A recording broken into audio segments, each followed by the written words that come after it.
Thanks for being here. Subscribe to Cheating Stories Best, so you don't miss new stories. Is love a sign of fidelity or is it not? In today's story, we find out. Enjoy the movie. I drank a double shot of POA and sat at Captain Tony's, thinking about life. Hundreds of signed bras hanging from the ceiling say everything about the atmosphere of the place. The building itself has been everything from a glacier to a bad place. The current incarnation dates back to the days of Hemingway. The place was originally called Sloppy Joe's, but the landlord raised the annual rent by $1, so the owner moved the entire saloon, along with the name, down Green Street to its present location. Legend has it that Hemingway stayed in the original building, which was eventually named after Tony Torino, who was an even more prominent Key West figure than Ernie. Legend also claims that Martha Gellhorn paid a bartender $20 to meet Hemingway there, which led to a whirlwind romance while they both covered the Spanish Civil War. This affair led to the end of Hemingway's marriage to his second wife, Pauline Pfeiffer, who in turn had stolen him from his first wife, Hadley Richardson. So it's clear that the 1960s didn't invent adultery. I lived on my boat, which was moored at KCH Harbor Marina. I chose this location because my usual drinking establishments on Duval Street were easily accessible on foot or sometimes even crawled to. The boat itself is a CNC 40, which is quite a lot for solo sailing, but I'm an excellent sailor and wanted more space. I brought her down the Atlantic Intracoastal Waterway 3 years ago, and unless there was a Cuban invasion, I planned to stay put. My buddy Buster was my only companion. He was also my best friend. He weighs about 120 pounds and looks like his previous job was guarding the gates of hell, but he is incredibly sweet, gentle, and loving behind his scary exterior. The best thing about my big, stinky buddy is that he will never leave me. I can't say that about any of the women in my life. It all started at one of the elite universities in the Midwest. I didn't get there because I was rich or smart. I got there because I was very fast in the water. I'd rather have been great at any other sport, but unfortunately, I was a fish. So, I spent hours marinating in bleach, building long, smooth muscles that made me lean, not powerful. I was not a lion, I was a sea lion. Since the sport of swimming requires extreme physical endurance, I had to spend all my waking hours moving up and down the pool until some sadist shouted insults at me. He called it training. I must admit that sports ensured the absence of excess fat, but at 6 feet 4 inches, I was built more like a human torpedo than a Greek god. Since the goal was to reduce drag, I actually invented the shaved head as well. Needless to say, I was not chosen as king at the ball, and even going on a date was difficult. Scholarship athletes lived in the same dorm, and by luck, I ended up with a football player. This is my life. I could have a neighbor who was a swimmer, a football player, a gymnast, or anyone other than an arrogant Brad. He wasn't difficult to handle because he spent his days hanging around the local fraternity with his fellow Neanderthals. But when he was in the room, he treated me like uncomfortable furniture. I especially liked the nights when he decided to sleep early. Very early in our acquaintance, he informed me that if his tie was hanging on the door, I should not enter. So, most nights, I sat and studied in the common room until 2 a.m. while sounds echoed down the hallway. Then I could fall asleep to the constant smell of Intim. His argument was that he would do the same for me, which was funny because I had never experienced this pleasure. Like I said, being a lanky human torpedo has its downsides to intimate experience. I've had a few girls come out to me condescendingly, but there were rarely second dates. I wasn't subtle, and I had nothing to recommend other than the fact that I was a scholarship athlete. The problem was that I was in a sport that was everything but glamorous. Every Saturday afternoon, Brad, who was the varsity quarterback, did heroic things in front of 100,000 screaming fans. You watch swimming every 4 years at the Olympics. It mainly includes people standing around, and it usually attracts as many spectators as cycling. Plus, the only thing anyone sees is the splash of water and the occasional sight of a face desperately gasping for air. Maybe you can see why Brad had a lot of hot co-eds, while my romantic moments were limited to my hand. The only good thing about my situation was that I was never under the illusion that I would do anything other than work. After college, swimming was simply a means to an end, so I studied hard while Brad spent time socially. Brad thought about the millions he was going to make in the NFL. No wonder he ended up selling life insurance. Towards the end of my junior season, I returned from the library, and there was a regular tie on the door. I had a swim the next day, and I was not in the mood, so I knocked.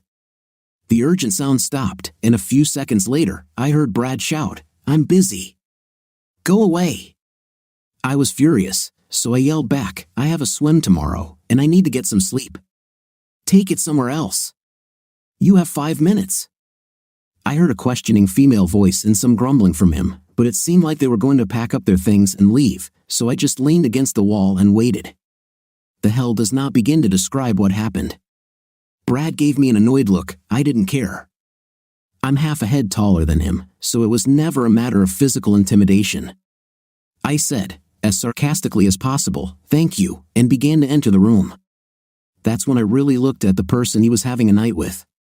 Most of Brad's conquests were ordinary college girls and football groupies. They roamed the campus in herds. Each one was hot, but their faces tended to blend into a universal blurred beauty. This was a completely different breed. She had thick, coppery hair that disappeared down her back in healthy waves. The absolutely perfect condition of her hair was surprising in itself, considering the fact that 5 minutes ago she was actively having an intimate.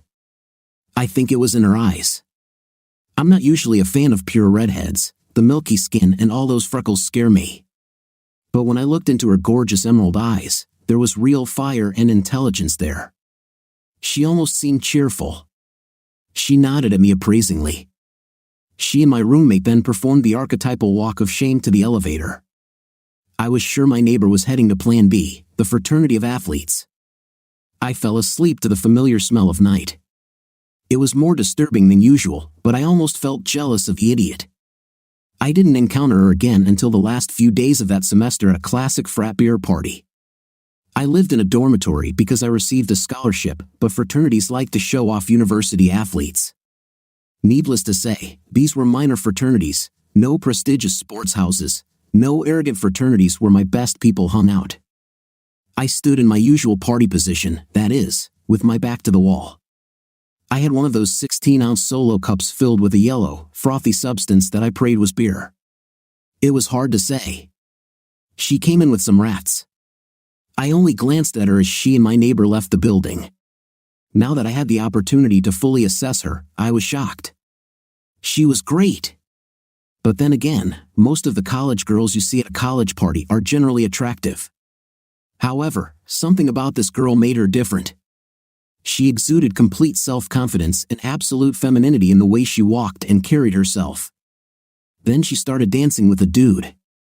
She was only about 5 feet 2 inches, but she had unusually muscular legs and very narrow, round hips.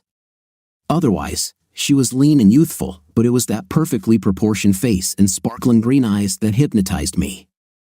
A tougher guy might have stepped up and tried to intervene, but I'm socially awkward, hence my little virginity problem, so I just stood there and looked at her. I believe that women are equipped with some kind of special antenna that tells them when they are being scanned.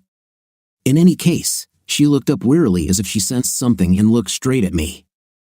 I didn't see the typical empty eyes of a student. She knew exactly what she was doing.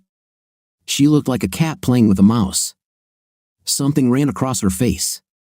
I'm sure she was used to being stared at, so it wasn't a matter of gaping, but I had the feeling that I had disturbed her. I'm not socially prepared to deal with angry women. If she was going to be angry, I would get out of there. So I left the main room and sat on a chair in the small side room. Later in the evening, this room turned into a kissing place, so it got dark. The only light came from the open door. The night was still young, so at that moment it was just me and my beer.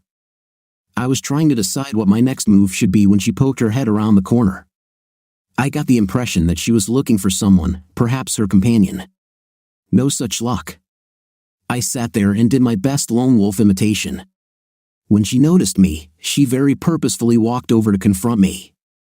I got up from the sofa. It was a defensive move. She stood in front of me in a classic aggressive female pose, legs apart, hands on hips, slightly extended towards me. She silently looked me up and down.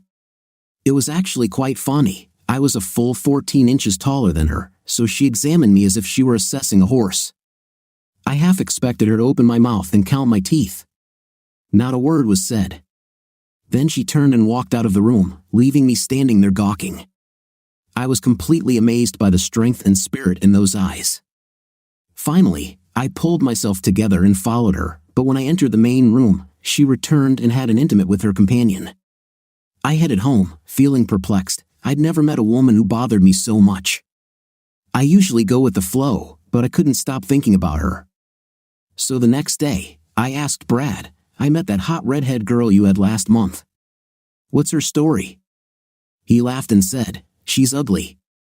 This is her story. I replied, freak? What do you mean by that? She's strange, he said in his usual dismissive tone. Any woman who isn't grateful after I'm with her is a freak. When we were together, she was a real animal. Then, when I asked her for a rematch, she completely pushed me away. It felt like I was bothering her. Since this was how Brad felt about all of his conquests, I wasn't sure who beat whom. I asked, do you know her name? He replied, Carrie Winter, but you won't stand a chance with her. I said, why not? I know I'm not you, but I've dated random women. I was lying, of course. He said, because she only dates great guys like me, not idiots like you. No offense, I said. None taken, he replied. What could I say? Brad was vain. I'd rather argue with an orangutan, he added. She's probably a night with 8 guys I know besides me, and everyone says she's the pretty 5th place they've ever had. She's completely out of your league. I smiled sardonically and said, just asking, and I classified Miss Carrie Winter among the large pile of women I knew to avoid at all costs. At the beginning of my senior year, I was training for the 200-meter dash, which was definitely not my best event. As usual, I looked at the sparse crowd, and who should I see there but Carrie Winter? She waved her hand. I started off poorly. In fact, I more or less fell face-first into the pool. After that ignominious start, I climbed the blocks again and set personal, pool, and conference records. I knew what the motivation was, but there was no way I was going to admit it. Of course, later that evening, I had to acknowledge her presence. I left the locker room, and she was standing there. I'm not completely stupid. I knew I would have to say something, so I approached her. She turned and walked away before I got there. Turning to leave, she said over her shoulder, "Follow me." There was no question that I would follow her. She was wearing faded jeans that probably cost $300, with tears in the right places. I followed her, watching those ribs move up and down. It was hypnotic. We walked to a small decorative park between 2 houses. She reached a secluded bench and sat down. I walked over and stood in front of her. It was one of those inexpressibly beautiful evenings of early autumn in Michigan. It was still warm, and a light breeze carried the aroma of burning leaves. I heard grasshoppers and crickets chirping busily in the well-kept bushes and smelled the freshly turned earth beneath them. I looked at her questioningly. She said, "Sit down, we need to talk." I looked at her even more questioningly and said, genuinely puzzled, "Why?" I knew this woman belonged to campus royalty. Anyone who's ever been to college knows what I'm talking about. 20 students knew her name, every woman wanted to be like her, and every man just wanted to have her. I sat down. She said reproachfully, "Do you like men?" I exploded, "What? Of course not." She said, "Then why didn't you try to hit on me? Why didn't you ask me out on a date?" This conversation felt like a waste of time, so I got straight to the point. "Women like you don't date guys like me. You're miles above me, and we both know it. So why would I give you the opportunity to turn me down?" She looked disgusted and said, "It's up to me to decide, not you. What makes you think I wouldn't want to go with you? I've been attracted to you since the moment we first met." Okay, so where's the camera? I knew I was in an episode of Punk'd. Neither Kutcher nor Goldberg came out of the bushes. Carrie just kept talking. She said, "I assume you know my reputation. The dumbass you live with must have told you about me. I'll admit I've kissed a lot of frogs in the last 4 years, and I haven't found a single prince yet, just random frat guys and jocks. I was hoping you would be different." She really looked vulnerable. It must have been an optical illusion. I said, "Brad is a well-known dumbass. I wouldn't listen to a word he said. But I also know that you are considered the hottest girl on campus. You could have any guy from 18 to 80 in the 3 neighboring counties. So what is it about me that interests you so much? My tone was ultra-skeptical. She said, "You're a sports star, but you don't seem to know it. You spend your time in the library getting ready for life, not at parties. You're tall and handsome, and I like completely bald men." She said the latter with a cat-like smile. I knew that everyone behind my back called me Bald Eagle because of my big nose and shaved head. She added, "What's not to like about you?" Well, it was a surprising state of affairs. I said, "Let me get this straight. You want to try a real date because you find me interesting?" I know this sounds a little uncertain, but I still don't believe what I'm hearing. She looked at me appraisingly and said ironically, "And the boy is wonderfully insecure." I examined her carefully, from her head with its thick copper hair down to the tips of her bright red nails. This woman was a movie star. Despite her legendary performances in bed, she was also clearly smart, confident, and very comfortable in her perfect skin. With all these advantages, the only question was, why me? She looked at me with curiosity, as if expecting an answer. I thought, stop being such a coward and just ask her out. I pulled myself together and said, "Okay, let's go on a date. I'll pick you up tomorrow, and we'll see how it goes. But I warn you, if you don't show me the respect I deserve, I will take you home." She said, a little annoyed, "Respect? What does that mean?" I replied, "You know what I'm talking about. They will try to seduce you many times while we are together. When that happens, I want you to remember that you are with me." She looked impressed and said, "So, no flirting or attracting other men?" "I promise." She gave me a playful smile. I picked her up at her apartment the next evening. She had rich parents, so she lived in an off-campus apartment by herself. I didn't want to think about the events that could have happened in that place. I wished I could do a happy dance instead of burning with jealousy. Even before I rang her bell, she met me at the door. She was wearing a little club dress that would have looked modest on my sister, but the way she looked in it evoked indescribable waves of desire in me. She wasn't buxom, but what she had looked full and neatly gathered into 2 beautiful little mounds on her chest. However, her long waist, flexible round hips, and perfect muscular legs were all anyone could notice. The dress showed off her assets without looking the least bit vulgar. Her 4-inch heels only made those legs look more rounded and fuller. But, of course, it was her face and those eyes that fascinated me. She said lightly, "Are you going to stand there and stare, or are we leaving?" I said, "We're leaving, but you're incredibly beautiful." She smiled. God, she even had cute dimples. She grabbed her little purse, and we left. What can you say about an evening when you meet the one? We talked all the way to the restaurant. It turned out she was the daughter of 2 lawyers from Los Angeles and was at the university to complete her law school coursework. She also turned out to be very smart, intellectually curious, and had an amazing sense of humor. She said she dated people like Brad because they were the only guys who asked her out. Unfortunately, I could understand what she was saying. I was just an ordinary guy, and I would never dare approach a woman like her, let alone date her. She mentioned that any guy she went on a date with got one chance, and if they weren't interesting or smart enough, that was it. This explained her one-time date with Brad. She said that date with Brad wasn't a frequent one, but it happened, which led her to increase her score with local handsome men. I didn't believe a single word. It sounded like rationalization. So I said, "Do you always have them on the first date?" I was being a jerk, but I was sure I would never see her again. She looked a little hurt and said, "I know it seems that way, but I could go on dates every day of the week and twice on Sundays. Brad is delicious, and he is very persistent. Plus, I was drunk.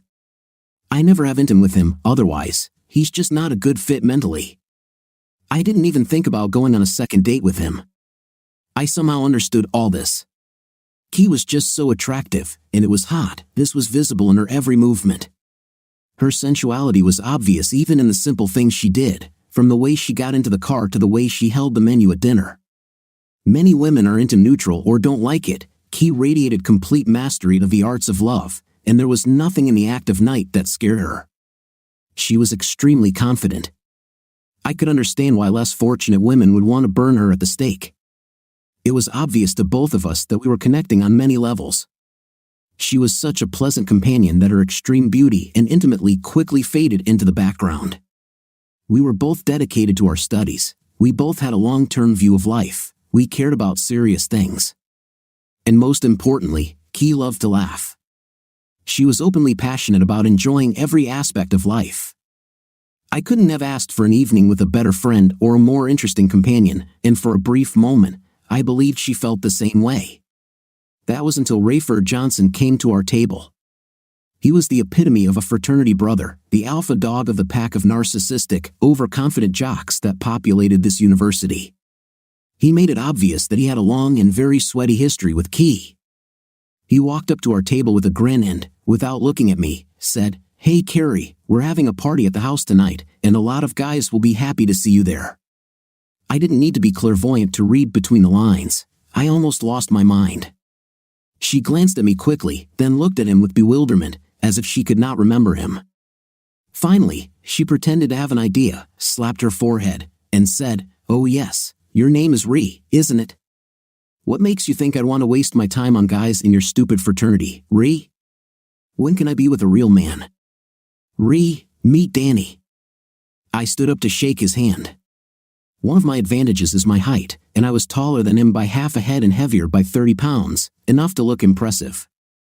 I extended my hand in a friendly gesture and said, "Nice to meet you, Ree, sorry, but I plan on taking up Key's time from now on."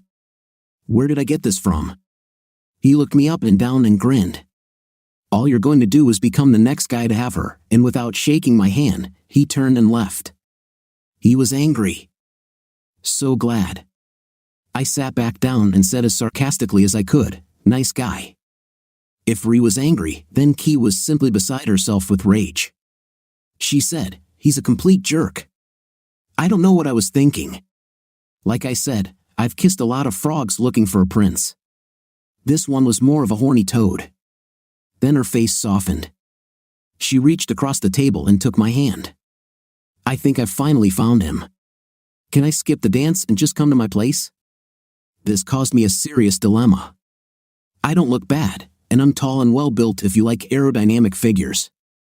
It's hard to believe that I was a 22-year-old virgin, isn't it? But like I said, I was either studying or swimming, and I wasn't the most confident guy in the world, especially when it came to women. So I never lost my amateur status. I was sure Key would expect the same performance as the dozen or more guys who had taken advantage of her gorgeous body, and I didn't even know how to get on stage, let alone play. We went back to her house, and she brought me a beer. We sat on the couch in her living room and continued talking. She continued to look at me expectantly.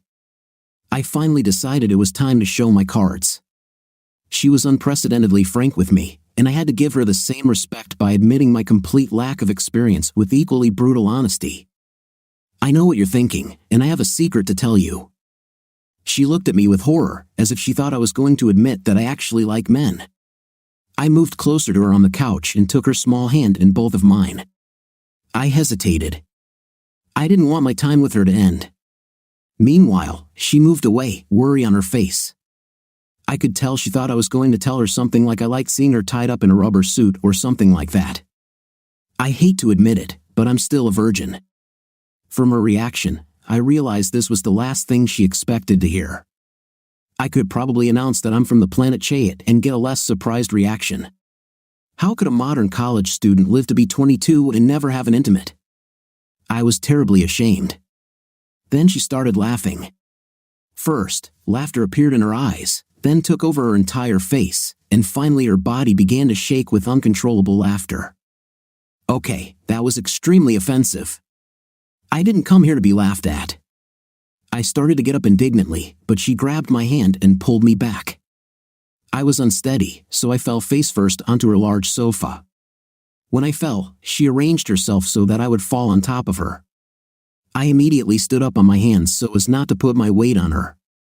Meanwhile, she frantically rummaged around my zipper. Then it happened. I was no longer a virgin. I hurriedly entered her bathroom and brought her a cold, wet rag. She was still just lying there, and I began to gently wash her forehead. She slowly came to her senses as if she were somewhere far, far away. Her incredible emerald eyes focused, and she gasped. "What did you do to me? I have never experienced anything like this in my life." I shrugged and said, "I don't know. I've never had an intim before." She smiled faintly and said, "Well, whatever you do, I want you to do it to me over and over again. Now lie down next to me and hold me." I obediently turned over on my side. I wrapped my arms around her and instantly fell asleep. I lay there for a while, smelling her enticing scent and feeling her little twitches in my sleep, and I was scared shitless. There would be no other woman for me, but I had only known her for a day and had no idea what to do next. The next day, they answered this question. I woke up to a bright, sunny autumn morning. Her apartment was on the first floor of one of those old mansions in the city, so the windows were huge like in 19th century houses, not as tiny as in modern houses, and the sun just flooded the room. She lay in my arms in the same position in which I held her when we fell asleep. Then we had a night again. I looked into her perfect face, and she looked at me with concern. "You are the girl of my dreams, far more wonderful than I deserve. I'll understand if it's just one night because I'll cherish what we shared for the rest of my life." She looked at me like I was an idiot and said cheerfully, "What makes you think you could ever leave me? You have no choice in the matter. I have finally found my prince. You are mine, and I will never let you go. We will be together forever." I know it was naive and impulsive, but we were children, and we truly believed that we would die in each other's arms. I never spent another night in the hostel. She had a lovely, spacious apartment, so I packed up my things and moved in that same day. We got married at the end of the semester and spent the next 3.5 years in a happy marriage. I would see Brad on campus from time to time, and he would look at me as if I were a mystery. Brad didn't understand much, so this wasn't uncommon. I didn't care at all that he and a dozen others had my wife. I knew that I was the last man who would touch her. How did I know this? For example, after the wedding, I sometimes had to attend competitions at night. By all rights, Key should have stayed home and had fun with her friends, but she wanted to show me that she was devoted only to me. So, she spent her parents' money on trips to watch me compete and stayed in the same hotels. Trainers patrolled the hallways, so the nights spent away were challenging, but it was a sign of her affection. We graduated from university together and celebrated her acceptance into law school with 2 weeks in Jamaica. Since she was still studying, I decided to continue my education too, so I entered graduate school. We attended classes all day, studied all evening. She was my princess, and I was her prince. That is why her death, just 2 days after her release, was such a tragedy. You never think about the horrors that any day can bring. You kiss your beloved wife when she goes for her morning jog, and the next time you see her is in the morgue. All this beauty, all this energy, all this potential, and all this love for life lies broken on an unfeeling table. This is the reality, no guarantees. 1 chance in a million, maybe. But that's life.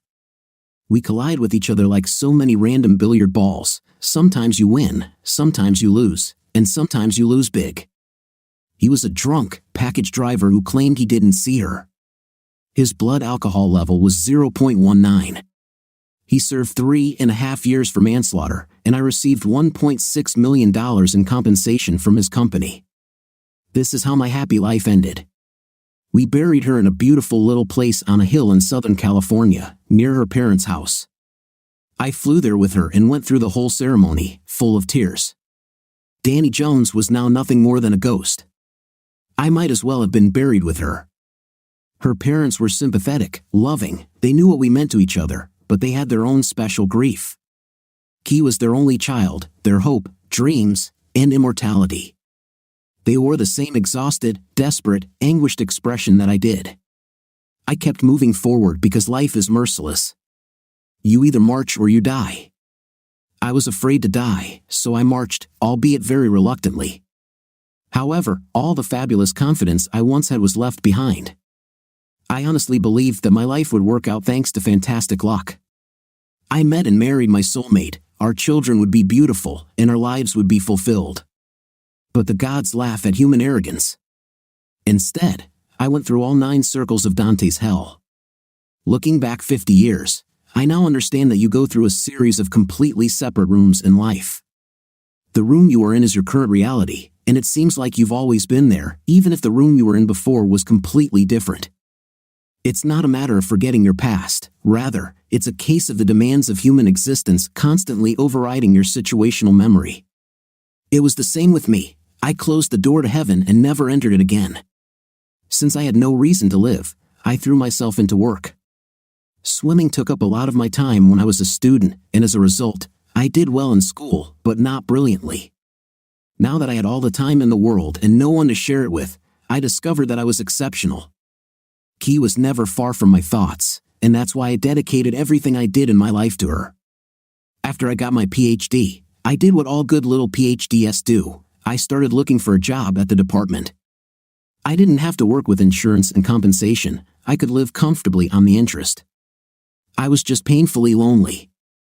I had to do something to keep my sanity. Given the quality of my degree and my research, I had a choice of places, but I thought I could do the most good inside the Beltway, so I eventually took a position at a university in Fairfax, Virginia. Every good school requires a traditional march for tenure. I went through it, and by the time I got it, I was 35 years old. I knew I would be doing the same thing year after year for 40 or 50 years. Contemplating the emptiness ahead was like looking at a journey through the dry desert without water.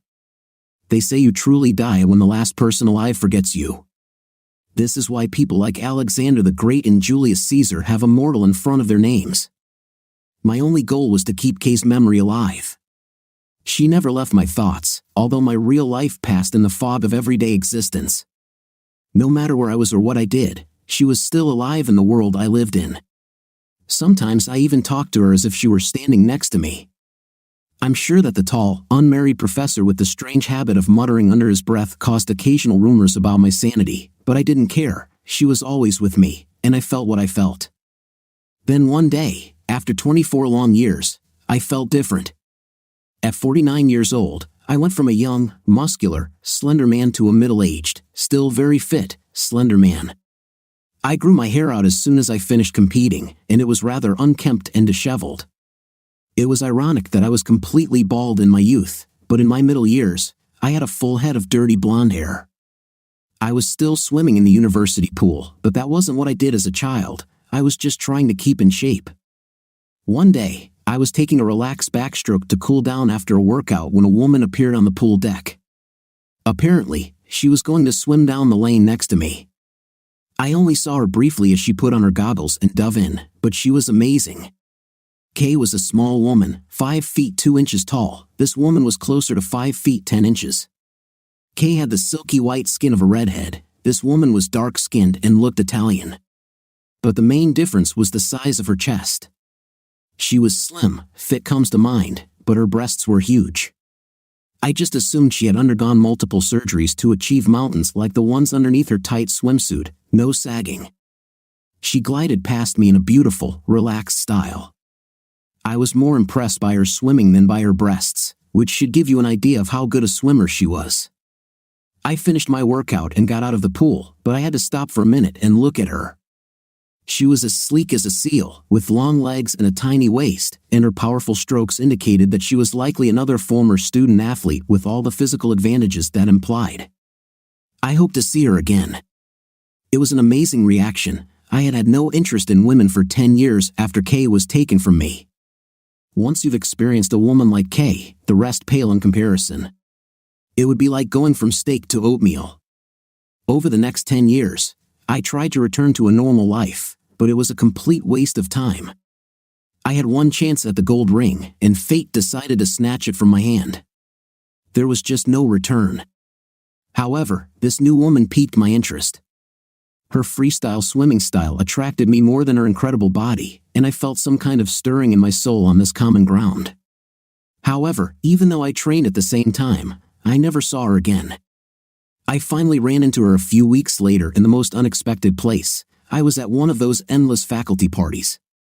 I was there by order, personally summoned by the dean, otherwise, I would have been anywhere but there. I stood against the familiar wall, holding the ubiquitous glass of sherry. Sherry is always served at these events. Apparently, they think this way you won't get too drunk at $2 per drink. I stared blankly at the room, wanting to be anywhere but here, when the dean appeared in front of me. He looked like a hamster and was about as smart, but he was a real genius at department politics and political sucking up. Therefore, he had to be taken seriously. There was a woman with him. He said, "Danny, I want you to meet Janet Luca. She just got hired in your department, and since you're an old-timer, I want you to show her around and maybe give her a little guidance." I looked over and saw the mysterious woman from the pool. The gods spent a lot of time laughing at me. She was taller than a hamster, with thick dark brown hair cut into a preppy bob. She also wore a full preppy outfit, a cashmere cardigan over the obligatory white Oxford shirt, a gray pencil skirt, and 3-inch heels. She looked like she had just stepped out of the pages of a J. Crew catalog, and she was amazing. She clearly tried to hide her body as much as possible, but it was impossible. Her breasts were too big. The impressive black string of pearls around her long neck pointed in my direction and not toward her feet, as they should have.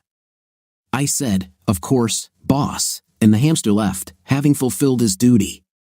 I turned to her, extended my hand, and tried to speak in a neutral tone. "Danny Jones, at your service." She looked cheerful and said, "I saw you at the pool, so there's no need to pretend you don't know me." I chuckled and said, "That was impressive style. Did you swim in college?" She replied, "I swam at Berkeley for 4 years." Well, kindred spirit," I said. "I was doing the same thing in Ann Arbor, but that was probably 10 to 15 years before you." She said, "I was a student 12 years ago, so this was about 15 years ago." We then began an hour-long exchange of stories about our sporting achievements, which led to an evening at the Willow restaurant in Fairfax. By the end of the evening, I knew that she had an exceptional sense of humor and was an expert in the field of political science. She also had a degree from the Ridge School, which is located in Erie, Pennsylvania, a leading school in the field. Seriously, Erie. I also knew she was great because, when I took my eyes off her protruding breasts, I saw a perfect oval face and very dark, almost black eyes. Those eyes had the same intelligent sparkle as my car's. Her lips were sensually seductive. For the first time in 24 years, I felt attracted.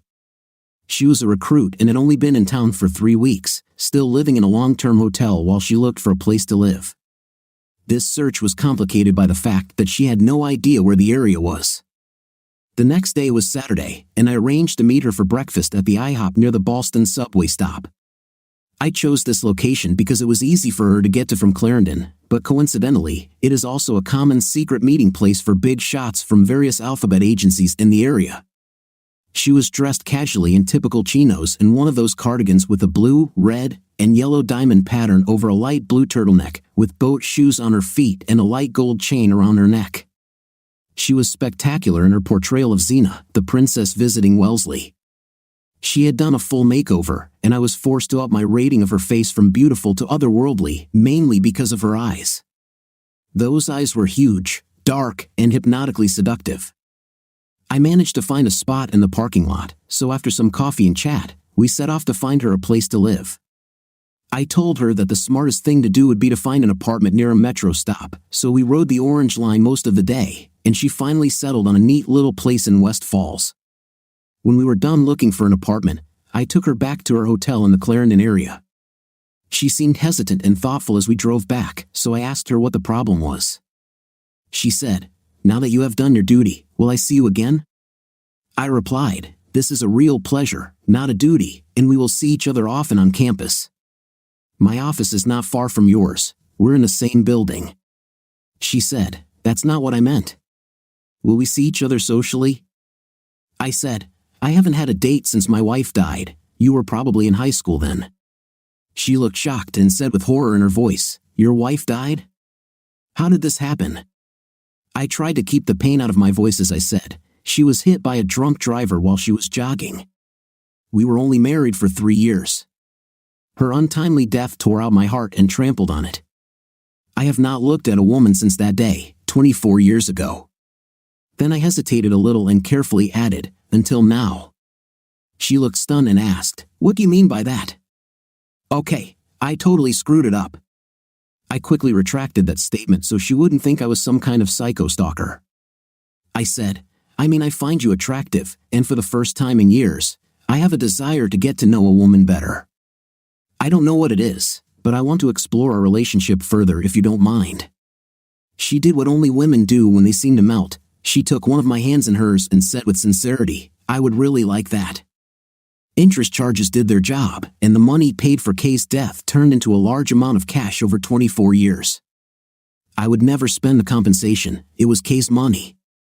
But the interest was a gray area, and it was significant, so I bought myself a boat. It was purely a survival mechanism. Being on the water was the only way to combat the overwhelming feelings of boredom and cosmic resentment that constantly washed over me. I thought Kay would approve. I had to survive to preserve her memory. Janet and I still had a lot to discuss before making any decisions. A day on the boat seemed like a neutral way to start, so I invited her to go swimming the following weekend. I ran into her several times over the next week. She was completely professional in her interactions with me. She was a smart girl. She had been in academia long enough to know that faculty members had about the same level of maturity as high school students, especially when it comes to matters of the heart. I was a senior teacher, and she was a novice and designated mentee. We both could foresee a lot of gossip that could ruin a career in such a situation. She was still in the process of moving into her apartment, so I picked her up from her place in Clarendon. She was dressed for the boat ride in modest white shorts, boat shoes, and a navy blue polo shirt with a small alligator on it. This was the first time since our first meeting in the pool that her body was truly visible. It was great. You can't compete at the college level without having nice muscular legs, but the round butt and shapely thighs in these shorts were also a work of art. Given the challenge her large breasts posed for casual wear, the outfit was perhaps the most elegant compromise. She wore her shirt untucked, so it kind of hung off her front, giving the impression that she was hiding watermelons underneath. At the same time, she looked athletic and completely pretty, or at least as cute as a woman with such a figure could look. I kept the boat at James Creek Marina behind Fort McNair. The 7-mile trip took the usual 45 minutes in Washington, D.C., traffic all the way to the marina. We talked about her first week. She was remarkably insightful in her assessments of her colleagues, and it was clear that she had a first-class mind, especially in her ability to maneuver through the morass of departmental politics. When we arrived at the boat, she just stood there with her mouth open. I don't know what kind of boat she expected to see when I invited her, but it was obvious it wasn't the one in front of her. Maybe she thought I was talking about a dinghy. Admittedly, the CNC 40 is an impressive yacht. It has a jib with a 15-meter mast located slightly forward of the center. From where we were, it seemed like the mast was going into the sky. Compared to real racing dinghies, the boat itself is sturdy, almost a little overweight. Her wide hull makes her an excellent cruiser. Janet stepped aboard, continuing to look around as if she had never been on a boat before. "Is this yours?" she asked. I replied, "She's over 30 years old, but she's still a very well-preserved old lady." We placed our equipment and food, then I untied us and took us out to the Anacostia and soon to the Potomac.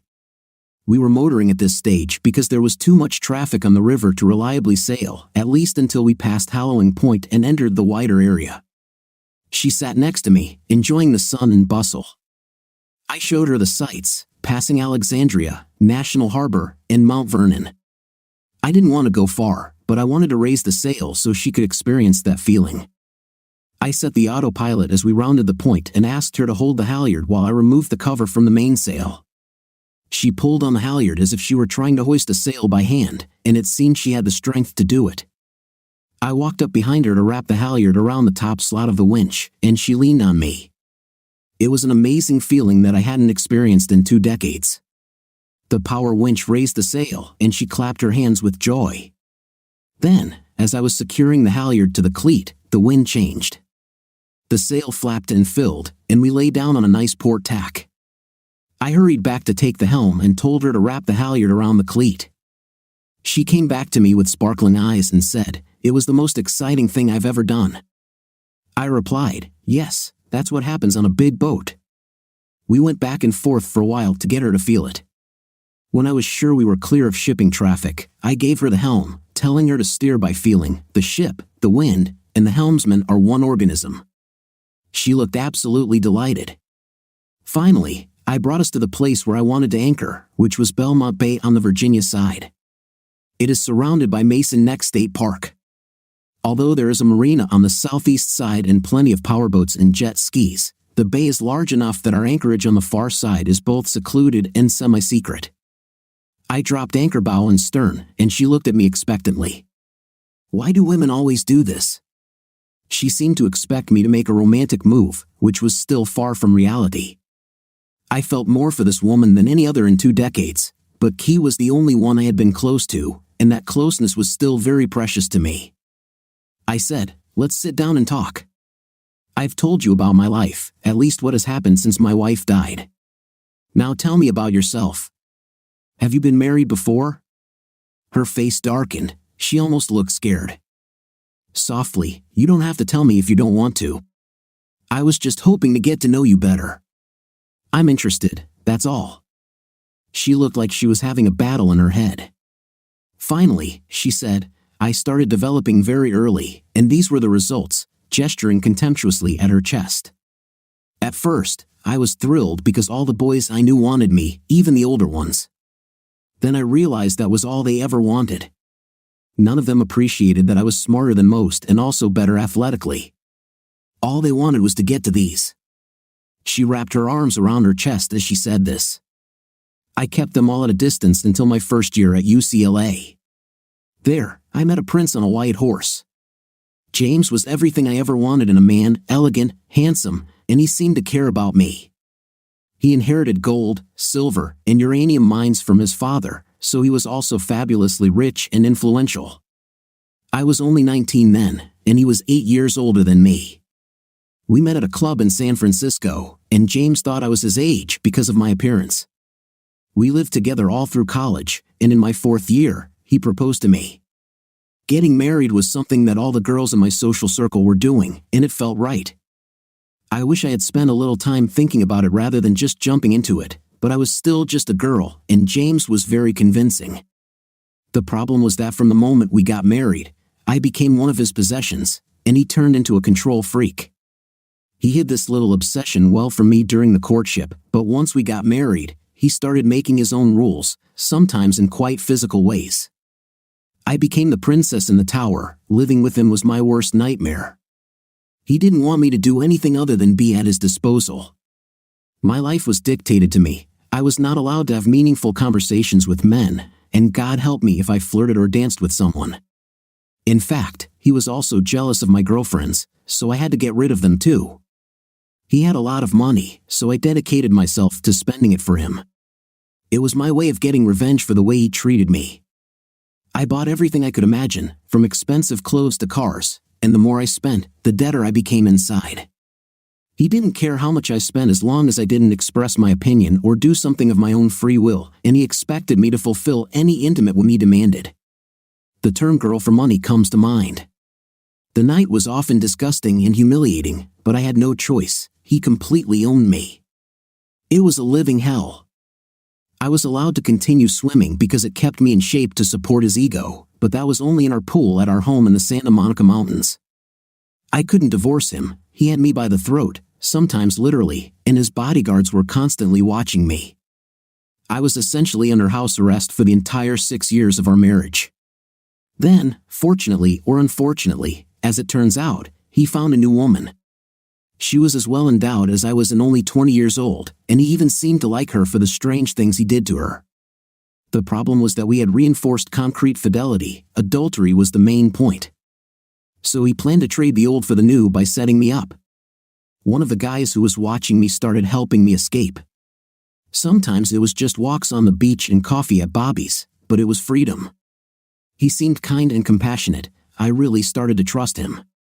I actually began to fall in love with him. I know how naive that sounds, but I was protected all my life, and I was afraid that my husband would kill me. It was Stockholm Syndrome. One night, my friend was the only one watching me. He came to our home theater with drinks and popcorn and suggested we watch Steel Magnolias. That in itself should have alerted me. No guy is capable of sitting through that movie no matter how dedicated he is. Well, it turns out he didn't have to sit for long. We were at the beauty salon when my vision became blurry. The next thing I remember is waking up without anything in my bed with my so-called friend lying next to me. But thanks to my jailer lover, I couldn't even go to the hospital to get my blood tested. Of course, James received all the video evidence he needed to end the prenuptial agreement. I left our home with the clothes on my back and a sizable lump sum payment, enough to start a new life in Portland, where I eventually moved. I had a good education, so I found a job in marketing at a company in Gresham, but I planned to never trust a man in my life again. I worked there for a year, trying to restore my wounded mind and self-confidence. I didn't date or even look at men. They were the cause of my problems in the first place. I did make a few friends. One of them had just gotten out of the army. She was stationed up north at Fort Lewis McChord doing reconnaissance. After a year of talking to her about the field, we both decided to qualify, so Margaret and I packed all our things and drove 2,500 miles to Erie. It was the best 3 years of my life. We lived together in an old house in the city center. I lived the life of a graduate student, and at the age of 33, I finally found my purpose in life. I even started dating again, but it was completely different from when I was a student, and all the men I dated were younger than me. I was never serious with any of them. Men were the cause of my problems. But Margaret finally met the man who was perfect for her. He was also a veteran and an honest, hard-working guy. She married him after we all graduated, and we went our separate ways. I found my way here and met you, and that's the end of my story. She sat back down, looking at me as if I was going to take her home after finding out all her dark secrets. It was very touching. I said, "So life has cheated us both. I lost my wife for no apparent reason, and you were used and betrayed by your ex-husband. It seems like we are perfect for each other." She made that same look again. It was somewhere between melting and burning with intimacy. I never understood what goes on in the jungle of a woman's mind. She came up to me, wrapped her arms around me, and tilting her head back, looked into my eyes. Many emotions played in her gaze. She said, with some irony in her voice, "From the moment we met, I felt that you were the first man I could trust. Is this true, or am I wrong?" I said, "You can trust me as a friend. You can trust me as an advisor. You'll probably never be able to trust me as an intimate partner because I haven't been with a woman since my wife died. In fact, you're the first woman I've held in my arms in 2 decades. She looked stunned and said, "How is this possible? How could you do this?" I replied, "It's easy when you're broken. We're both broken. Maybe we can help each other put Humpty Dumpty back together." This was not the beginning of a wild intimate frenzy on a boat, but nevertheless, something did happen that night. I went down to the galley and prepared what we had brought. We ate and talked for several hours in the cockpit, observing wildlife, ducks, geese, and the occasional heron. I drank a little wine, and she drank a lot. I ended up getting one of the sleeping bags I kept in the sail compartment, and we lay down on the foredeck watching the sunset, holding hands and looking up at the stars. She pressed herself against me, her head on my shoulder. Sometimes, she would get up and look at me carefully while we were talking. During one of these moments, I looked into her face and saw the depth of emotion in her endlessly dark eyes. Her lips were close to mine, and what happened next felt natural. Even after 2 decades without anyone, her lips touched mine, and we kissed. We were both fully dressed. She made pitiful little efforts. The strength of her female body was indescribable. I looked into her deep, intelligent face and said, "Maybe we were meant to heal each other." There was no subsequent night of endless passion on the boat. I still had a very significant ghost to deal with, and Janet had her own demons. All these things prevented us from immediately moving toward an intimate connection or even love, but what we did was break the barrier of intimacy. A woman's body became special to me for the first time in 2 decades. It almost seemed as if Kay's spirit had graciously retreated from my mind so that I could be happy with another woman. I think Janet was really surprised by how easily and comfortably we became a couple. We worked together as colleagues when we were on campus, but the evenings were different. 12 years ago, I bought a condominium in Georgetown after I was promoted to full professor. It was much bigger and better than her apartment, and eventually, Janet began to live there. The transition between dating and moving in illustrated how deeply wounded she was. In my case, I had lived alone for so long that I had to learn to live with someone again.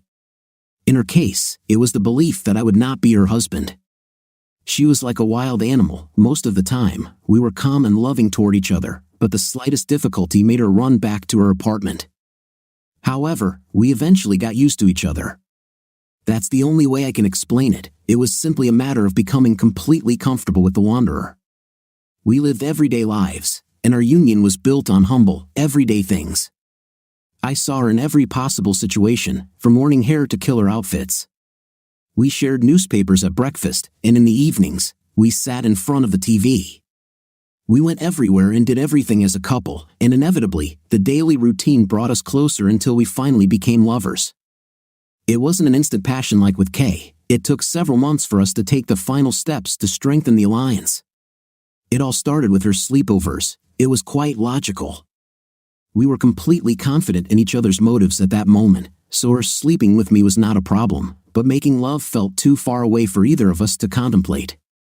We loved each other so much that neither of us wanted to cross that irreversible line between friendship and the complications that night of intimacy might pose. I still wasn't ready to leave Kay behind, even though my wife had been dead for 25 years. Janet acted like a victim. If anything, she was clearly traumatized by how her husband had used her body. She slept with me in a pair of panties and a long UCLA football jersey, no bra. We often woke up hugging each other. But I never acted because I still considered Kay my wife. I remembered a similar situation 25 years ago, and everything down there became soft. Janet clearly had the same ambivalences. It was as if the moment we became intimate, she knew that I would turn into the monster her husband had been. This problem was solved because alcohol was a faster route. One evening, we were downtown on M Street, and we both drank a lot, so we cheerfully returned to the condo next to the Chesapeake and Ohio Canal. I usually sleep in a t-shirt and boxers, but the room swayed slightly, so I just took off all my clothes and dove under the covers. Janet looked at me and laughed all the way. It was like a copycat game. I had seen her without clothes before, but that was typical for many married couples. It was part of the daily routine. I never really looked at it because I knew where it would lead, and I wasn't ready to go there yet. But in the state I was in, it was inevitable that I would appreciate her body, and I was drunk enough not to care what that meant. She was incredible. Swimmers tend to be slim like me, but Janet was the embodiment of strength, not aerodynamics. She was completely curvy. I knew she was strong. We had enough heated, not quite finished sessions for it to stick in my mind. But now, really looking at her without anything body, all I could think about was making love to her. She climbed into bed next to me, still laughing. I rose up on one elbow and looked into her eyes. She looked back at me, completely in love. I pressed my lips to hers, and she opened up to me like a flower. It was obvious that Janet had learned a lot from her ex-husband, and she was very aggressive. We lay there for a few minutes, not saying anything. When she spoke, her voice trembled as she asked, "Will you change now?" "Damn it, I knew it," I said with confidence. "Yes, honey." I heard a sigh of despair. "I'm going to change into the most loving, caring, and devoted husband you've ever had." There was a long silence as she took in this new information. Then she screamed in absolute delight, "Husband? So you want to marry me?" I've been thinking about this for a while. This experience provided the missing element. As soon as possible, my love. I'm ready to put on a ring so everyone knows that you're mine. She threw herself at me, crying. Oh God, I've never wanted anything more in my life. So we got married. This was a surprise to all our colleagues, as we were conducting our relationship under the radar, but they could see how much we loved each other. Several of them seemed genuinely happy for us, the rest didn't care. What can I say? Academics are a little more narcissistic than cats. We settled into the routine of faculty life. We gave our lectures, conducted research, and wrote articles. When we weren't doing that, we enjoyed each other's company. Long sessions of lovemaking often followed. A dozen years flew by in a whirlwind of joy, peace, and love. As I approached my 62nd year, I could still answer the phone, and Janet was just as beautiful and sensual at 47 as she had been at 35. She still swam as often as she could, and her beautiful face and incredible body hadn't changed one bit. but the inner woman had expanded to fill every corner of her potential. Part of the problem with marrying someone much younger than you is that they are always in a different room in their life. We never had conflicts about personal goals. We were perfect for each other. But Janet was no longer the woman I had married 12 years ago, and I was definitely not the man I had been then. Her intelligence and strength of character had led her to leadership positions in both academia and politics, while I had reached a point in my career where I began the process of taking stock. I wasn't ready to go out to pasture yet, but over a lifetime, a lot of capital accumulates, and eventually, you want to start breaking it down to put everything into perspective. So, while Janet continued to expand her empire, I was happy to sit back and decide which of the stuffed moose and other pieces of junk in the attic of my mind were worth keeping. By then, I was an elder, so I still had a lot of invitations to speak and requests for articles, but I was summing up and summarizing rather than exploring new territory. I was happy with my situation. Your immortality is in your words, not in your deeds, and I wanted to leave a legacy of ideas that people would read and think about long after I left this earth. The fact of human frailty was imprinted on my psyche very early, thanks to Kay. I was pretty sure Janet's career was her priority, but in our family life, she had always been very loving and deeply respectful of me, and the night was still exceptional. I still remembered the spirited debates and battles of my 40s, when the thrill of new worlds to conquer was in the air. An important aspect of marriage is helping your partner be happy. In that regard, I think I had become a safe haven for Janet. Our marriage gave her a protected space in which she could retreat and recharge. It was comforting and safe for her, but Janet was clearly happiest when she was conquering new worlds. The problem with empire building is that it forces you to look outward instead of inward, and you may lose sight of the important things in life. Confused priorities will color your actions.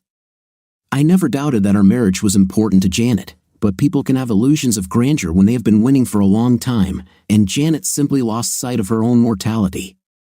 She began to think that she was invincible. Believe it or not, the first sign of trouble in paradise was provided by one of the students. Students will do anything to make a personal connection with you. It's not that they're trying to make you like them, they just think they'll get a break if you know who they are. Richard Bowen was the nerd of nerds, and I already knew him, but he was also a world-class sycophant, so there wasn't a single part of my life that he wasn't trying to connect with. He worked part-time as a waiter at Restaurant 1789, which is located near the Georgetown campus. One day, he was sitting in my laboratory, more or less interrupting what I was doing. He said, purely for conversation's sake, "I saw Professor Jones last night." I replied, "That's good." He added, "She had dinner with Professor Willis." He got my attention, but I didn't react. Janet was supposed to be in Baltimore for a counterterrorism session. She arrived so late that I was already asleep. I asked, "Are you sure it was her?" He replied, "Oh yes, I would recognize Professor Jones anywhere. She is so beautiful, and everyone noticed her in the dress she wore." By this, I meant that the little caresser was referring to Janet's obvious assets in something low-cut. This puzzled me. She left for class in the middle of the day in her usual pre-university clothes. She did not tell me that she was going to deviate from her original plan, which was to attend the seminar at Hopkins. And why shouldn't she change into a cute evening dress? More importantly, where would she do it? Additionally, the man she was allegedly with was a junior staff member we hired at the beginning of the previous school year. Norbert Willis was a 40-year-old geospatial intelligence expert, fresh out of Duke, and the university's local phallic symbol. He was perhaps 6 years younger than Janet. His classes were packed, not so much because of the knowledge he imparted, but because of the way he did it. He was very handsome, in a friendly East Coast prep school, 6th grade angelic choir boy way. Obviously, he was from a wealthy family. Not many newly hired junior professors have a place in the Palisades and drive a Mercedes. He definitely had an eye for women. As a senior member of the department, I had to give him a mandatory lecture on an intimate harassment after one of the students complained, and he definitely treated me like his father during the conversation, which I very well could have been. Everyone knew that he was a thoroughbred libertine, and I may have been 60 years old, but my brain had not yet fully calcified. Janet stood out among all the women on this campus, both in terms of beauty and cute, so I assumed he spent a lot of his free time barking up her tree. Normally, I would have ignored Bowen's little fib because it didn't make any sense, but if what he said was true, then it was something I needed to investigate. Janet clearly didn't bother to tell me about her change of plans, but we didn't have such a relationship. She was sitting at the kitchen table grading student papers when I got home. She wore an oversized baggy Georgetown sweater and yoga pants, and her brown hair was pulled back into a messy bun. She chewed on a pencil eraser, something she did when she was concentrating. It was an absolutely charming sight. There might have been a good explanation for why she wasn't where she said she should be, so I wanted to give her the opportunity to not barge in and scream, "What the hell?"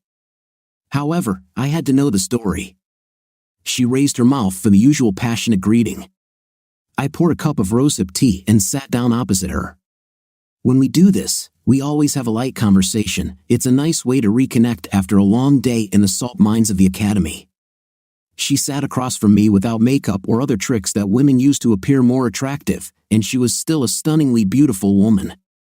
"Well, for a penny for a pound," I said as casually as I could. "How was the seminar in Baltimore?" I added, "I can't think of anything I would want to do less than go there to hear someone talk about craft." She looked up, and with an honest expression on her face, replied, "Oh, that was very interesting. I even stayed after to talk to Dr. Ovsky. When I returned, it was 2 a.m. You were already asleep." Okay, that's it. Either she just looked me in the eyes and lied, or Bowen was delusional. I didn't react. To be honest, my first thought wasn't infidelity, it was more of bewilderment. Our relationship had always been honest and frank, and there was probably a logical explanation. Janet never gave me the slightest hint that she was dissatisfied with our life together. But why would she lie about something as harmless as dinner with a coworker, even if he is a famous ladies' man? I'm not one of those people who sneaks around and spies on my spouse. I had a range of electronic options given my profession, but bugging your wife is the highest degree of disrespect. So if there was a problem, I wanted to know about it. I just looked at her and said, as casually as I could, "Do you remember Richard Bowen? You might remember me mentioning him. He's the brown-noser, a pain in the 5th place in my pen testing class." She laughed and said, "Of course I remember, you complain about him every other day." I continued, "He said he saw you last night, all dressed up at restaurant 1789. He's a waiter there." Her face didn't change one bit as she laughed cheerfully and said, "He must have been mistaken. I had a snack before the lecture at Sterling's. They have great crabs. We should eat there sometime." Okay, Bowen was sucking up again. It was typical of his behavior to make something up just to try to become one of my buddies. Or perhaps Bowen simply had the wrong day. But I also knew that Janet had a very strong and flexible mind. Even if surprised, she could handle herself well. Several months passed, and our relationship was as great as ever. We talked and laughed and made spontaneous love. Then I ran into Hamster in the corridor. We maintained common colleague-to-colleague politeness when you can't avoid someone. He asked me if I was going to the AAKA conference this year. It was taking place in Chicago. I told him Janet was going, but I had too much to do here since I was due for a chapter 1 was writing for an anthology on cybercrime profiling.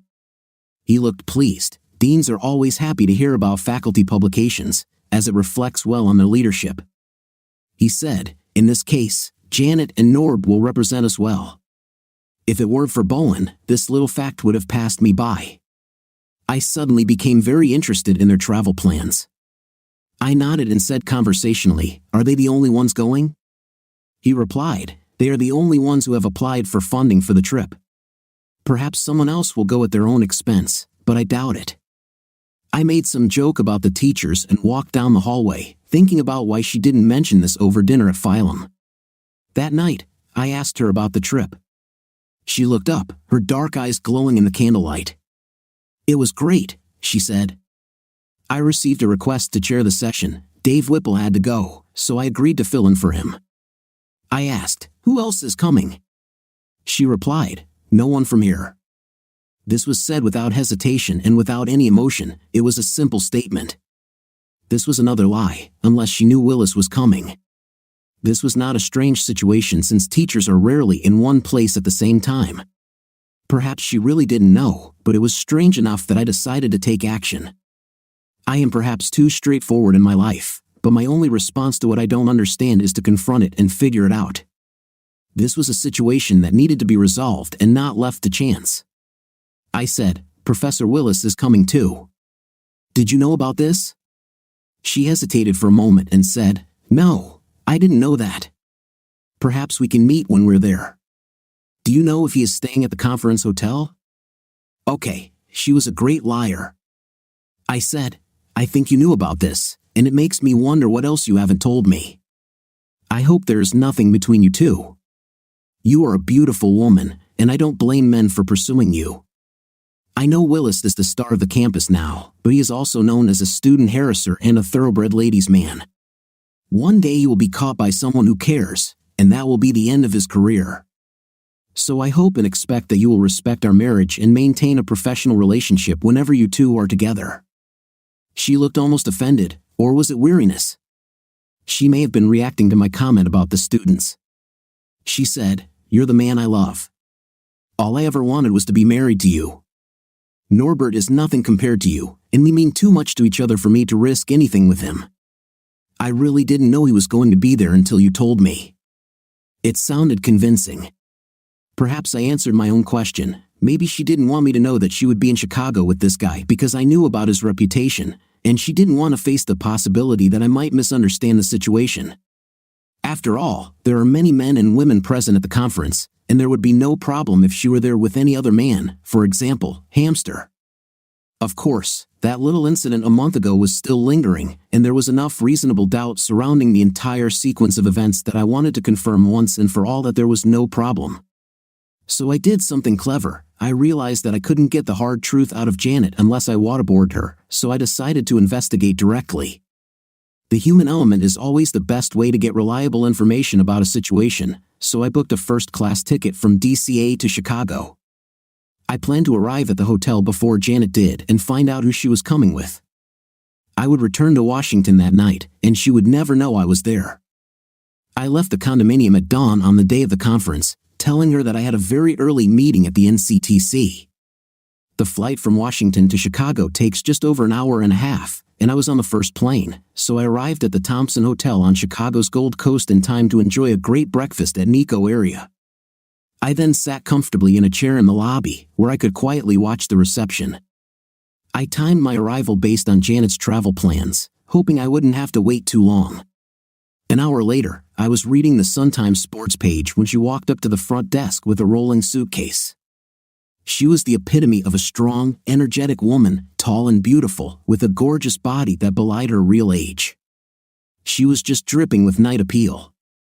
I positioned myself so she couldn't see me. When she finished registering, she turned towards the elevators with joyful anticipation. There she was, joined by a handsome man of about 40, who was also pulling a suitcase behind him. Side by side, they happily pushed their suitcases into the elevator, and when the doors were closing, I saw her walk up to him for a kiss. I put down the newspaper and walked decisively to the reception desk.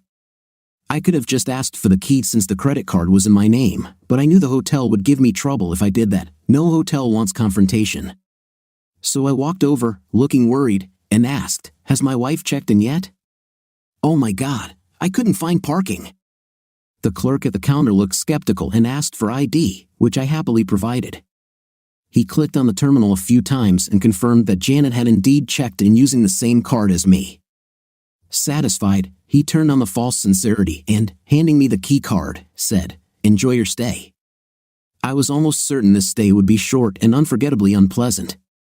I went up to the third floor and walked down the hall to room 317. They were only 15 minutes ahead of me in the elevator, and I planned to confront them immediately, no listening at the door or other small tricks. Before crossing my personal Rubicon, I said a little prayer that nothing would be as it seemed. There must be a logical explanation. I inserted the card, the light flashed green, and I quietly opened the door. I didn't have to be secretive. It was hard to believe there was enough time to catch them in bed, but never underestimate the power of love, or perhaps passion is a better word. I stood there with my phone filming the last 30 seconds of this performance, then started to applaud slowly. It took a few seconds for it to register, then they both shuddered and looked in my direction. With the greatest irony I could muster, I said, "Bravo! What a brilliant performance!" This caused a flurry of activity. In a desperate attempt to reach his pants, he fell off the bed. He crawled on all fours to where his pants lay, only to find that I was standing on them. I looked down at him from almost 6 feet tall. He seemed completely scared and said in a pleading voice, "Please." I laughed and moved away from his pants. He grabbed them, jumped up, and disappeared from the room, fastening them as he went. It was pure comedy. I turned to Janet with a question in my eyes. She looking upset but not crying. She was an intellectually strong and very willful woman. She knew what she had done and probably wouldn't come back. But her pride did not allow her to whine. She was going to face me without hysterics and try to save the situation. "Honor and praise to her," she said, self-hatred evident in every tone of her voice. "I guess there's no chance you could forgive me for this. I'd spend the rest of my life trying to atone for it." I was incredibly angry, but this was a heavyweight fight. The one who breaks first will not be able to look at himself in the mirror afterward. I said, with complete confidence in my voice, "No way. The only question left is how we end this. I don't even care what you did." Her face began to crumble, cracks appearing in her facade. She said, "You know I love you with all my heart. It was just a passing fling.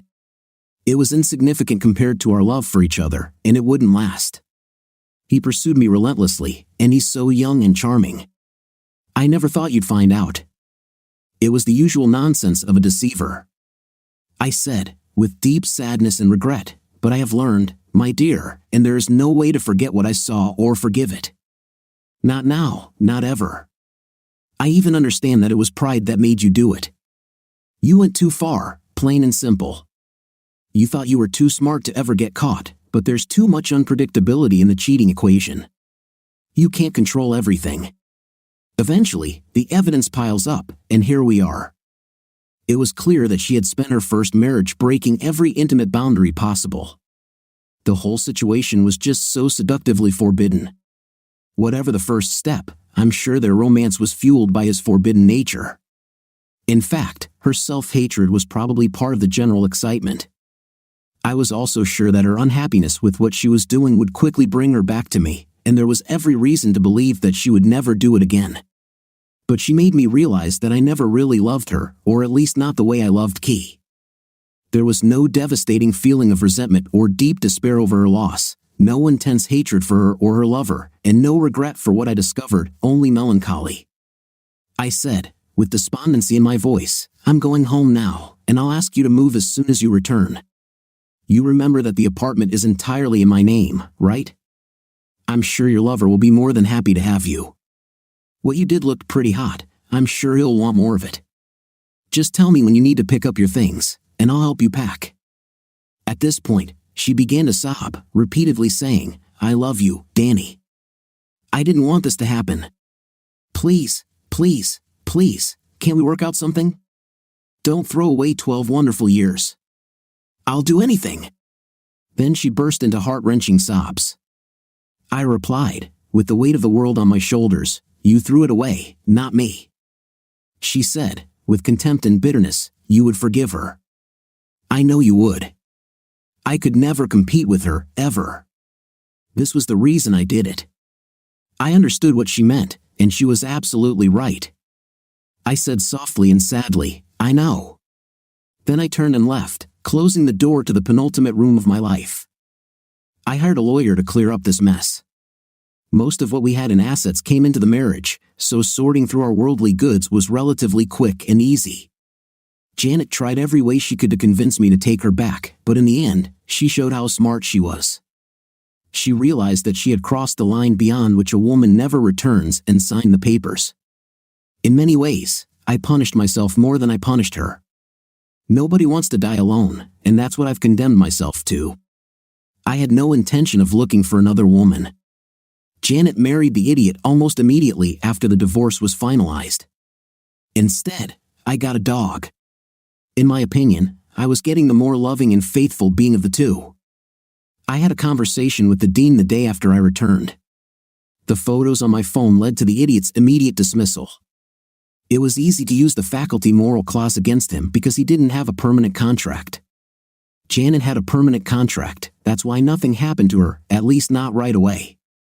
but promotion to full professor will now never happen in her life. Overnight, Janet went from rising star to outcast. It destroyed her. I felt sorry for her. This meant that her career would end in disgrace. But I couldn't burn Dr. Norbert Willis without burning my ex-wife. I encountered her several times. This could not be avoided since we worked in the same place. She always looked at me with the saddest face, a powerful cocktail of regret and anguish mixed with shame. I didn't want her to suffer, but I didn't have the answers. She created this problem herself. Willis was completely destroyed in academic circles. No place would hire a teacher with a moral dismissal on his record. He had a lot of money, all inherited, and Janet had nowhere to go, so she moved in with him. I saw them from time to time in Georgetown. Neither party looked like they wanted to be with the other, but the circumstances were such that they were now stuck together. I heard through rumors among the teachers that he still cheats a lot. It might have been karma, but it pained me to know that Janet had to endure this. I still loved her in my own way. I taught for 3 more years and retired at 66. I had a good pension, and with Carl's money, I had the freedom to do whatever I wanted with the rest of my life. I bought a small motorhome, and Buster and I traveled for 3 years, visiting every place I ever wanted to see in the US and Canada. But I was tired of the cold weather and didn't want to spend the rest of my life on the road. Accordingly, Buster and I launched the boat in Key West. I planned to stay there for a long time. I expected it to be another 10 years or so since I was still hale and hearty at 71. This brings me to the present time, 1,500 hours on Monday. It was a clear, cloudless day in Key West. I had been on the island for the last 3 years, and it was in line with my lifestyle. All I ever wanted was the feeling of peace and contentment that I had during those years with Key. I remembered those times as if it were yesterday, even if half a century had passed. The easy life on a boat was as close to an earthly paradise without her as it could be. It was a little unsettling to realize that I was only thinking about Key and not my ex-wife. Janet was right, I've never loved anyone but Key. Maybe I did Janet a disservice by marrying her in the first place, but you do stupid things when you lose sight of the ultimate goals of life. I knew what I wanted now, so all I did was sit in the sun with my trusty old friend and wait. I started talking to her again, which probably explained why all the tourists gave me a wide berth. However, as I entered my 70s, Key increasingly occupied my thoughts. I was relaxing with a cheap scotch on the rocks at Captain Tony's. This was a real Hemingway drink, not those daiquiris they sell to tourists. I enjoyed the view of the street. Elsewhere in the Caribbean, there were weather problems, but the Keys had been especially quiet this summer. The sun was tropically hot, but if you knew how to deal with it, you could enjoy the lush surroundings. If you were at the daily sunset celebration in Mallory Square, you would understand how much fun the people of the Keys get from their beautiful island. The verdant greenery and ocean were soothing to the eye, and if you were in the shade with a cool drink, it felt like you didn't have a care in the world. It was one of the few times since my divorce that I felt content. Unfortunately, this situation was about to change dramatically. At that very moment, a huge tropical depression struck from the Sahara. In the global mix of weather patterns, such disturbances almost always herald severe Atlantic storms. This front had the lowest barometric readings ever observed by National Oceanic and Atmospheric Administration meteorologists. The front passed Dakar and entered the South Atlantic, absorbing enormous amounts of heat and moisture as it headed toward the Cape Verde Islands. By the time it passed over Santiago at 2015 local time, it had already become a major Atlantic storm. Residents of the Cape Verde Islands had tightly closed their capital, Praia, at this time of year. They lived with such storms, but even they were surprised by the strength and power of the wind. By 11 p.m., the National Hurricane Center issued its first tropical storm warning. Then around 3:30, the storm was named Susie. The fact that NOAA had nearly exhausted the alphabet showed what a year this had been for Atlantic hurricanes. As they tried to determine the storm's path, NOAA scientists also observed a rare dip in the westerly directional winds that typically steer these types of storms toward Mexico. Without these winds, the tendency of cyclone storms to move toward the Earth's poles had accelerated their northward movement. Initial GOES data indicated the target could range from Cuba to North Carolina. The weather this year was especially warm, so as Susie made her way across the Atlantic, she gained strength to the second category. Finally, around 5:30, one of NOAA's hurricane hunting planes obtained the storm's exact position and trajectory. The news was disappointing. Susie was already a Category 4 hurricane and moving west. To make matters worse, when most hurricanes approach land, they tend to return to the ocean. Susie, on the other hand, was moving in a straight line toward the windward islands of Cuba and the Florida Keys. The last time a Category 4 hurricane directly hit the Keys was in 1935, killing more than 400 people. A NOAA C-130 aircraft broke through the leading edge of the hurricane and ended up in the eye. It was a beautiful day in the eye, completely surrounded by the hurricane wall. The pilot always considered this one of the strangest phenomena of a cyclone storm. The four Allison T-56 turboprop engines had nearly separated from the wing, and the pilot was in no mood for the return trip. But he found what he needed. Susie was truly a Category 4, and she was angry as she began to advance on the Windward Islands and the southeast coast of Cuba. Susie finally began to veer north. She now had winds of 115 miles per hour, which dropped her to Category 3 on the Saffir-Simpson scale. But that still meant that everything in her path would experience a 25-foot storm surge. The highest point in Key West is 18 feet above sea level, so most of this place would soon be underwater, and the storm itself was now moving much faster than predicted. I couldn't stay in Key West Harbor, not if I wanted to keep the boat. The only options were to put out to sea and outrun the storm or try to weave it in the open ocean as far north as possible. The strongest effects were still predicted a day later. The closest and by far the most logical safe harbor was Marco Island, about 90 nautical miles north as the crow flies. This was approximately a 9 to 10 hour voyage on the engine. Given the time I had, I was confident that heading north to Marco would bring me to a sheltered harbor well before dawn. The eye of the hurricane was forecast to be closer to Cuba, so I knew that would give me some respite. I didn't want to lose my boat. Her tanks were full of diesel fuel, and Marco was the obvious choice. So I immediately let go of the mooring lines and set a course east-north at 020 on the compass, across the open ocean straight to safety. The rest of the day was spent securing the boat. I closed all the cabinets and hatches and made sure everything that could move inside was secured. The sky was a strange bluish-white color with greenish hues and high clouds. The ocean was almost calm. It was the calm before the storm. The Volvo diesel engine in my C&C was very powerful, and we cruised close to 10 knots in calm seas. This meant that, with luck, we would arrive in Marco well before dawn. Too many times in my life have I looked back on such thoughts with grim irony. This was one of those cases. We were motoring to a point about 30 nautical miles south and west of Marco when the wind rose from the northeast to about 40 knots. We had been averaging 9 knots up to this point, but there was no way to move against the huge waves the increasing wind was throwing up. In order to keep going, I had to deviate from the straight line and head closer to 045. Based on my calculations, I was heading toward an area south of Cape Romano. I could probably lay low in the Dismal Islands off the coast of Lake Okeechobee if things got worse. I knew I had gotten away from most of the hurricane's force, but not far enough. The waves were still killer. The sun had set 4.5 hours ago, and the waves were in the 10 to 12 foot range, crashing on the port side. I told Buster I wanted him in the cabin, but he told me, in his most eloquent dog language, where I could shove my good intentions. So, I put a life jacket on my brave but stubborn old friend, and together we went out into the storm. At that point, I closed the cabin, effectively making the boat waterproof, no matter what hit it. The boat was riding a roller coaster through the waves but was still holding relatively strong when the first of the really big waves hit us on the port side. We were in relatively shallow water at that point. I knew this because such waves are a consequence of depth. We rose maybe 15 feet and hit the bow, sinking the boat all the way to the front. We surfaced back as soon as we hit the second wave, which was probably 20 feet tall. We went up and down, and this time the boat sank all the way to the cabin. We had to get water because I heard the pumps turn on. I tied both Buster and myself to the helm post using ropes attached to our life jackets. It was a good decision because Buster flew past me as we dove, and if I hadn't secured him to something solid, he would have fallen overboard. He dusted himself off and said, "Got him, him." Did I mention he was part Rottweiler? I held onto the helm for dear life and told him, "You're right, buddy." We continued like this for another hour.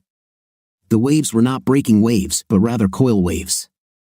We climbed to the ridge and then plunged 20 or 30 feet into the depression. The rain stung my face like pellets, even through my insulated storm jacket and goggles. Finally, I tied the helm. At that moment, control was impossible in any case, but my trusty old Volvo engine still gave us enough speed to stay on course.